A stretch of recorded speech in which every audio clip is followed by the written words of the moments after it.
Hello friends, welcome to Unifan.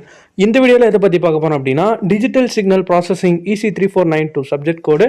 இந்த சப்ஜெக்டில் உள்ள இம்பார்ட்டன்ட் கொஷின்ஸ் வந்து பார்க்க போகிறோம். இம்பார்ட்டன்ட் டாபிக்ஸ்னு சொல்லலாம். 5 யூனிட்டுக்கும் செப்பரேட்டாக என்னென்ன நம்ம வந்து பார்த்தா எப்படி வந்து அட்டன் பண்ண முடியும், கொஷின் பேப்பர்ஸ் எப்படி வந்து கேட்குறாங்க அப்படிங்கிறத வந்து நம்ம வந்து இந்த வீடியோவில் ஃபுல்லாக டிஸ்கஸ் பண்ண போகிறோம். ஸோ வீடியோ ஸ்கிப் பண்ணால் பாருங்கள். வாங்க வீடியோ ஸ்டார்ட் பண்ணலாம்.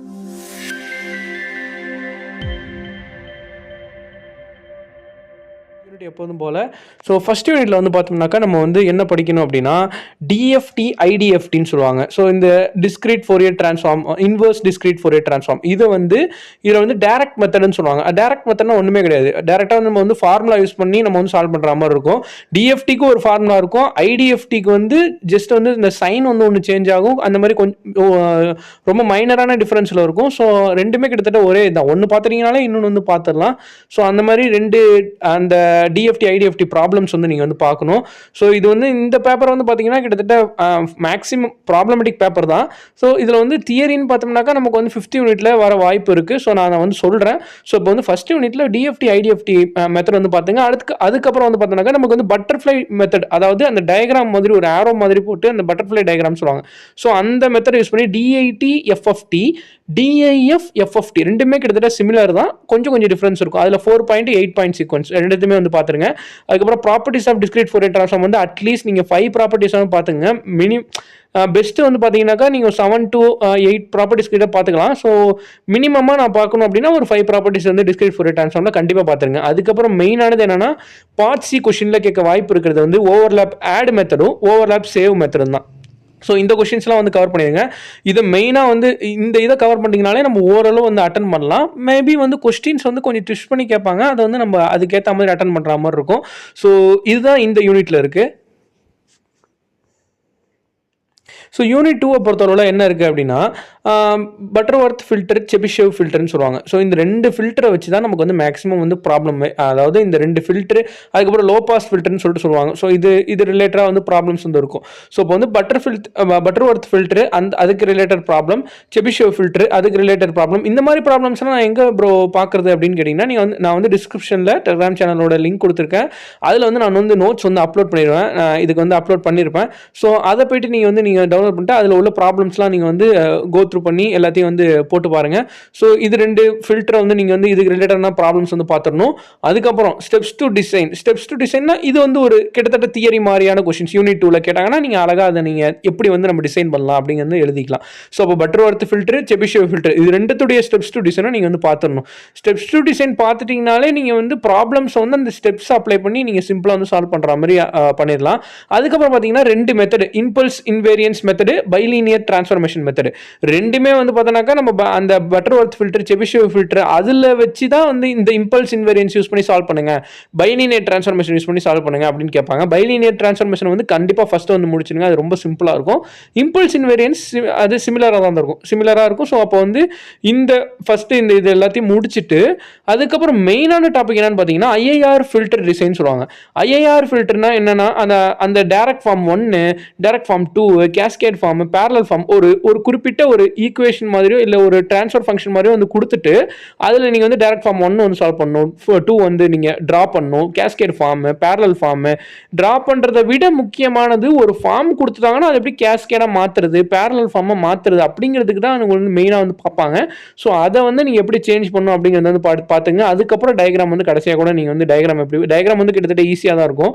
ரொம்ப இதாக இருக்காது, ரொம்ப ஹார்டாலாம் இருக்காது. நீங்கள் பார்த்துட்டிங்கனாலே அந்த டயக்ராம் வச்சு நீங்கள் அடுத்தடுத்த ப்ராப்ளம் வந்து பார்த்துடலாம். ஸோ இப்போ direct form 1, 2, cascade form, parallel form, lattice ladder form அப்படின்னு சொல்லிட்டு இத்தனை ஃபார்ம் இருக்குது. ஸோ இந்த ஐஏஆர் ஃபில்டர் டிசைனில் இதெல்லாம் வந்து நீங்கள் வந்து கவர் பண்ணணும். நான் உங்களுக்கு வந்து அந்த இம்பார்ட்டன்ட் கொஸ்டின்ஸ் வந்து இப்போ நம்ம இதை பார்த்துட்ருக்கோம் இல்லையா, இதையும் வந்து நான் வந்து உங்களுக்கு வந்து பிடிஎஃபாக வந்து நான் வந்து அப்லோட் பண்ணிடுறேன் டெலிகிராமில். நீங்கள் வந்து அதை பார்த்துக்கலாம். ஸோ அதுக்கப்புறம் 3rd யூனிட்ல பார்த்தோம்னா நமக்கு என்ன இருக்குது அப்படின்னா, first determine the frequency response அப்படின்னு சொல்லிட்டு h of e power j ஒமேகான்னு சொல்லி கொடுத்துருவாங்க. அதாவது டிட்டர்மைன் கண்டுபிடிங்க, ஃப்ரீக்வன்சி ரெஸ்பான்ஸ் வந்து h of e power j omega வந்து கண்டுபிடிங்க அப்படின்னு சொல்லிட்டு என்ன கொடுப்பாங்க, அவங்க ஒரு கொஸ்டின்ஸ் வந்து ஒரு லிமிட்டோ ஒரு ஏதோ வந்து கொடுத்துருவாங்க. ஸோ அதுலேருந்து நம்ம என்ன பண்ணோம் அப்படின்னா, அந்த rectangular window, Henning window use பண்ணி நம்ம சால்வ் பண்ணி ஃப்ரீக்வன்சி ரெஸ்பான்ஸ் வந்து கண்டுபிடிக்கிற மாதிரி இருக்கும். ஸோ இந்த ப்ராப்ளம்ஸ் வந்து பார்த்துங்க. அதுக்கப்புறம் வந்து ஃபோரியர் சீரிஸ் மெத்தட்னு சொல்லுவாங்க. இதெல்லாம் விட 4A சீரிஸ் மெத்தட் வந்து நீங்கள் கடைசியாக கூட நீங்கள் வந்து ப்ரியாரிட்டி கொடுத்துக்கலாம். ஆனால் ஃபஸ்ட்டு நம்ம இது பண்ண வேண்டியது ஹேனிங் விண்டோ, ரெக்டாங்குலர் விண்டோ இதெல்லாம் வந்து பார்த்துட்டு ஃப்ரீக்வன்சி ரெஸ்பான்ஸ் கண்டுபிடிக்கிறாம ப்ராப்ளம்ஸ் வந்து அதெல்லாம் அந்த ப்ராப்ளம்ஸ்லாம் வந்து அந்த பிடிஎஃப்ல நான் கொடுக்குற பிடிஎஃப்ல இருக்கும். நீங்கள் அதை ரெஃபர் பண்ணிக்கலாம். அது போக நீங்கள் வந்து காலேஜில் வந்து ப்ராக்டிஸ் பண்ண ப்ராப்ளம்ஸையும் நீங்கள் வந்து ஒரு வாட்டி பார்த்துக்கணும். அதுக்கப்புறம் ஐஏஆர் ஃபில்டர் டிசைன் நம்ம பார்த்த மாதிரி எஃப்ஐஆர் ஃபில்டர் டிசைன்லையும் வந்து பார்த்தீங்கன்னாக்கா உங்களுக்கு direct form 1, 2, cascade form, parallel form, lattice ladder form சொல்லிட்டு இத்தனை ஃபார்ம் இருக்குது. ஸோ ஐஏஆர் பார்த்துட்டிங்கனாலே எஃப்ஐஆர் கிட்டத்தட்ட ஈஸியாக தான் இருக்கும். ஸோ அப்போ வந்து நீங்கள் செகண்ட் யூனிட்டாக இருக்கட்டும், தேர்ட் யூனிட்டாக இருக்கட்டும், அந்த ஃபில்டரோட டிசைனை பார்த்துட்டிங்கனாலே அந்த கொஷின் உங்களுக்கு எப்படி வந்து கேட்டாலும் நீங்கள் வந்து அதை அட்டன் பண்ணிடலாம். ஸோ ஒரு கொஞ்சம் இந்த டைரக்ட் ஃபார்ம் 1, 2 வந்து உங்களுக்கு வந்து பார்த்துடலாம். அதுக்கு கேஸ்கேட் பேரலல் தான் கொஞ்சம் வந்து டிஃபிகல்ட்டிஸ் வந்து நீங்கள் ஃபேஸ் பண்ணுவீங்க. அதை ஒன்ஸ் நீங்கள் பார்த்துட்டீங்கன்னா அந்த செகண்ட் யூனிட்ல பார்த்த மாதிரி தேர்ட் யூனிட்ல நீங்கள் வந்து அட்டன் பண்ணலாம். ஆனால் இதில் இந்த யூனிட்டை பொறுத்தவரை ஃப்ரீக்வன்சி ரெஸ்பான்ஸ் கண்டுபிடிங்க, ஹேனிங் விண்டோ, ரெக்டாங்குலர் யூஸ் பண்ணி அப்படின்னு சொல்லிட்டு கேட்பாங்க. ஸோ இது வந்து எனக்கு மேக்ஸிமம் வந்து இந்த இது கேட்கறதுக்கு நிறைய சான்ஸ் இருக்குது. ஸோ அப்போ வந்து யூனிட் 3ல ஃபஸ்ட்டு இந்த டிட்டர்மைன் ஃப்ரீக்வன்சி ரெஸ்பான்ஸையும் அதுக்கப்புறம் இந்த ஃபில்டர் டிசைன் பார்த்துட்டு அதுக்கப்புறம் 4A சீரிஸ் மெத்தட் வந்து நீங்கள் பாருங்கள். அதுக்கப்புறம் யூனிட் 4 பார்த்தோன்னாக்கா கிட்டத்தட்ட வந்து இதுவுமே ஒரு ப்ராப்ளம் தான். என்ன ப்ராப்ளம்? இதில் இம்பார்ட்டன்டான ப்ராப்ளம் சொல்லிட்டு ஒன்று போட்டிருக்கேன் பார்த்தீங்கன்னா, நாய்ஸ் பவர் அவுட்புட், அதாவது அவுட்புட் நாய்ஸ் பவர்னு கேட்பாங்க. அது ப்ராப்ளம் இருக்கு. அது எக்ஸாம்பிள் வந்து இந்த கொடுத்துருக்கேன் பார்த்தீங்கன்னா, y of n is equal to ay of n minus 1 plus x of n சொல்லிட்டு இதே ப்ராப்ளம் வந்து 2, அதாவது நவம்பர் டிசம்பராக இருக்கட்டும், ஏப்ரல் மே கொஸ்டின் பேப்பர்லையாக இருக்கட்டும், இதே ப்ராப்ளம் வந்து அவுட்புட் நாய்ஸ் பவர் வந்து நீங்கள் வந்து கண்டுபிடிங்க அப்படிங்கிற மாதிரி கேட்டிருக்காங்க. அப்போ இந்த வாட்டியும் அவுட்புட் நாய்ஸ் பவர்னாலே இந்த ஒரு கொஸ்டின் மட்டும்தான் மேக்ஸிமம் வந்து ரிப்பீட்டடாக வருது. ஸோ இந்த கொஸ்டின் வச்சு நீங்கள் வந்து இதை பார்த்துருங்க. அதுக்கப்புறம் என்ன, குவான்டிசேஷன் நாய்ஸ், குவான்டிசேஷன் எரர் அப்படின்னு சொல்லிட்டு இது தியரியாகவும் நீங்கள் பார்த்துக்கணும், பிளாக் டயக்ராமும் பார்த்துக்கணும், டெரிவேஷன்ஸ் 1, 2 இருக்க வாய்ப்பு இருக்குது. ஸோ அதை வந்து கம்மியாக பார்த்துக்கணும். ஆனால் இந்த யூனிட் 4ல் ரொம்ப இம்பார்ட்டன்ட்டு ஒரு ப்ராப்ளம் கொடுத்துருவாங்க, அவுட்புட் நாய்ஸ் பவர் வந்து கண்டுபிடிங்க அப்படிம்பாங்க. ஸோ இதுக்கு வந்து நான் வந்து செப்பரேட்டாக வந்து ஒரு நோட்ஸ் வந்து அப்லோட் பண்ணுறேன், ஒன்றும் கவலைப்பட வேணாம். ஸோ யூனிட் 4க்கும் யூனிட் 5க்கும் வந்து நான் செப்பரேட்டாக வந்து அப்லோட் பண்ணுறேன் நோட்ஸு. மற்றபடி நான் இப்போ யூனிட் 1, 2, 3, 4, 5 சொல்லிட்டு சேர்த்து ஒரு நோட்ஸ் வந்து அப்லோட் பண்ணுவேன். அதில் வந்து நீங்கள் ஃபஸ்ட்டு 3 யூனிட் பார்த்துட்டு 4th யூனிட் 5th யூனிட் மட்டும் நான் தனியாக வந்து செப்பரேட்டாக அப்லோட் பண்ணுறேன். அதை வந்து பார்த்துருங்க. ஸோ இதில் வந்து நான் சொன்ன மாதிரி அவுட்புட் நாய்ஸ் பவர் வந்து பார்த்துருங்க, குவான்டிசேஷன் நாய்ஸ், குவான்டிசேஷன் எரர், இது தியரியாகவும் பார்த்துங்க, பிளாக் டயக்ராமும் அதில் வந்து 1, 2 இருக்கும். ஸோ அதையும் வந்து நீங்கள் வந்து பார்த்துங்க. நான் அந்த பிடிஎஃப் வந்து அப்லோட் பண்ணுற டெலிகிராம் சேனலில் மறக்காம டவுன்லோட் பண்ணிங்க, ஜாயின் பண்ணி. ஸோ அப்புறம் யூனிட் 5ல பார்த்தோன்னாக்கா நமக்கு என்ன இருக்குது அப்படின்னா, டவுன் சாம்பிளிங் சிக்னல் சொல்லுவாங்க. அதில் வந்து ஸ்பெக்ட்ரம் எப்படி இருக்கும், கிராஃப், அந்த ஸ்பெக்ட்ரம்னா அந்த கிராஃப் தான், கிராஃப் இருக்கும், தியரி இருக்கும், அந்த மாதிரியான இது இருக்கும்.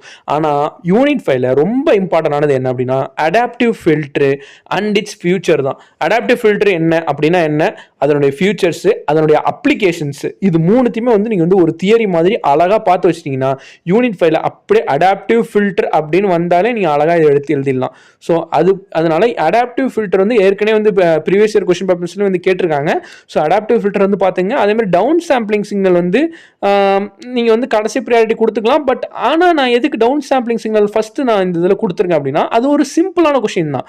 ஏன்னா கிராஃப் இருக்கும், தியரிஸ் கொஞ்சம் இருக்கும், ஸ்பெக்ட்ரமுடைய அந்த வேவ்ஸ் கொஞ்சம் அந்த மாதிரி தான் இருக்கும். ஸோ அப்போ வந்து டவுன் சாம்பிளிங் சிக்னல் நீங்கள் ஈஸியாக பார்த்துடலாம். அதுக்கப்புறம் அடாப்டிவ் ஃபில்டர் பார்க்கலாம்.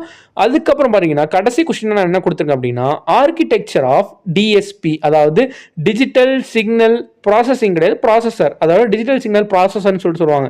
அது வந்து அதுக்கு மாடல்ஸ் வந்து நிறைய இருக்குது. எக்ஸாம்பிள் நான் வந்து கொடுத்துருக்கேன், TMS3 2.0C50. ஸோ இந்த மாதிரியான ப்ராசஸருடைய மாடல் இருக்குது. பட் அவங்க எந்த மாதிரியான ஆர்கிடெக்சர், அதாவது எந்த டிஜிட்டல் சிக்னல் ப்ராசஸர் அவங்க வந்து கேட்டாலும் நீங்கள் architecture of digital signal processor அப்படிங்கிறத நீங்கள் மேலோட்டமாக அந்த இதை பார்த்துட்டிங்கனாலே அவங்க எந்த மாடல் கொடுத்தாலுமே கிட்டத்தட்ட சிமிலாரிட்டிஸாக தான் இருக்கும். ஸோ அப்போ ஆர்கிடெக்சர் ஆஃப் டிஜிட்டல் சிக்னல் ப்ராசஸரும் நீங்கள் வந்து பார்த்துருங்க. அப்போ இதில் நம்ம என்னென்ன பார்க்கணும், யூனிட் 5ல இது மூணுத்தையுமே நீங்கள் கவர் பண்ணிட்டீங்கன்னா கூட உங்களுக்கு வந்து எப்படி அவங்க 6ல் கொஸ்டின் வந்து கேட்டாலும் எப்படியோ ஒரு கொஸ்டின் வந்து உங்களுக்கு வந்து அடி வாங்கிடும், நீங்கள் வந்து எழுதிடலாம். ஸோ அப்படி இருக்கக்குள்ள நம்ம முழுசாக நம்ம வந்து நம்பலாம் இந்த யூனிட் 5. ஸோ அப்போ இந்த 3 கொஸ்டினில் நீங்கள் வந்து கண்டிப்பாக எந்தையும் ஸ்கிப் பண்ணாமல் பார்க்குறது என்ன பொறுத்தவரை நல்லது. ஆனால் மெயினானது அடாப்டிவ் ஃபில்டரும், அதேமாதிரி இந்த ப்ராசஸர் கொஸ்டின் கடைசியாக ஒன்று இருக்குது பார்த்தீங்களா, அதை பார்த்துருங்க. டவுன் சாம்பிளிங் சிக்னல் வந்து சிம்பிள் கொஸ்டின் தான், அதையும் நீங்கள் வந்து கொஞ்சம் டைம் ஒதுக்கினால அதுவும் வந்து பார்த்துடலாம். ஸோ அப்போ நம்ம இந்த ஒவ்வொரு யூனிட்லையும் நம்ம என்னென்ன பார்க்கணும் அப்படின்னு சொன்னதை வந்து கண்டிப்பாக வந்து ஸ்கிப் பண்ணாதீங்க. ஸ்கிப் பண்ணணும் அப்படின்னாலும் நான் எது இம்பார்ட்டன்ட் சொன்னோம் அதை வந்து ப்ரியாரிட்டி கொடுத்து முடிச்சுட்டு அதுக்கப்புறம் உங்களுக்கு டைம் இல்லைனா கூட நீங்கள் அந்த 1-2 கொஸ்டின் சொன்ன பார்த்தீங்களா, அது கூட நீங்கள் இது பண்ணிக்கலாம். ஆனால் பெட்டர் வந்து நான் ஒரு ஸ்பெசிஃபிக் டாபிக்ஸ் தான் வந்து கொடுத்துருக்கேன். ஸோ இதை வந்து முடிக்க வந்து முழுசாக நீங்கள் வந்து ட்ரை பண்ணுங்கள். நமக்கு இன்னும் டைம் இருக்குது. கண்டிப்பாக வந்து இந்த இதை நம்ம வந்து முடிச்சிடலாம். ஸோ எல்லாத்தையும் வந்து நீங்கள் பார்க்குறது மட்டும் இல்லாமல் ஒர்க் அவுட் பண்ணி பாருங்கள். எல்லாத்தையும் நீங்கள் ஒர்க் அவுட் பண்ணி ப்ராப்ளம் பேப்பருங்கிறதுனால நீங்கள் ப்ராப்ளம்ஸை போட்டு போட்டு பார்க்க தான் உங்களுக்கு வந்து அங்கே ரிமெம்பர் ஆகும் எக்ஸாம்ஸில். ஸோ அப்போ வந்து இது எல்லாத்தையும் வந்து பார்த்துருங்க. தியரி கொஷின்ஸ் வந்து உங்களுக்கு ஒரு ப்ராப்ளம் போட்டு போட்டு கொஞ்சம் டென்ஷனாக கொஞ்சம் ஒரு மாதிரி ஸ்ட்ரெஸ்டாக ஃபீல் பண்ணீங்க அப்படின்னா தியரி கொஷின்ஸ்க்கு படிங்க. தியரி கொஷின்ஸ் படிச்சுட்டு திருப்பி ப்ராப்ளம்ஸ் வாங்க. தியரி கொஷின்ஸ் கொஞ்சம் தான் இருக்குது. ஸோ நீங்கள் ப்ராப்ளம்ஸ் பார்த்துட்டு அதுக்கப்புறம் ஃப்ரீ டைமில் கொஞ்சம் இதில் தியரி கொஷின் பார்த்துட்டு திருப்பி ப்ராப்ளம்ஸ் வந்து பார்க்கலாம். ஸோ இது ரொம்ப சிம்பிளான பேப்பர் தான். ஒன்றும் வந்து நீங்கள் வந்து பயப்படுற மாதிரி எதுவுமே வந்து கிடையாது. ஸோ சிம்பிளாக முடிக்கலாம். உங்களாட்டி முடிஞ்சதை வந்து பண்ணுங்க. சொன்ன மாதிரி டெலிகிராம் சேனலில் எல்லா நோட்ஸும் நான் வந்து ப்ரொவைட் பண்ணியிருக்கேன். ப்ரீவியஸ் இயர் கொஷின் பேப்பரும் நான் வந்து ப்ரொவைட் பண்ணியிருக்கேன். அதை நீங்கள் வந்து ரெஃபர் பண்ணிக்கலாம். ஸோ அடுத்த ஒரு இன்ட்ரெஸ்டிங்கான யூஸ்ஃபுல்லான வீடியோவில் பார்க்கலாம். தேங்க்ஸ் ஃபார் வாட்சிங்.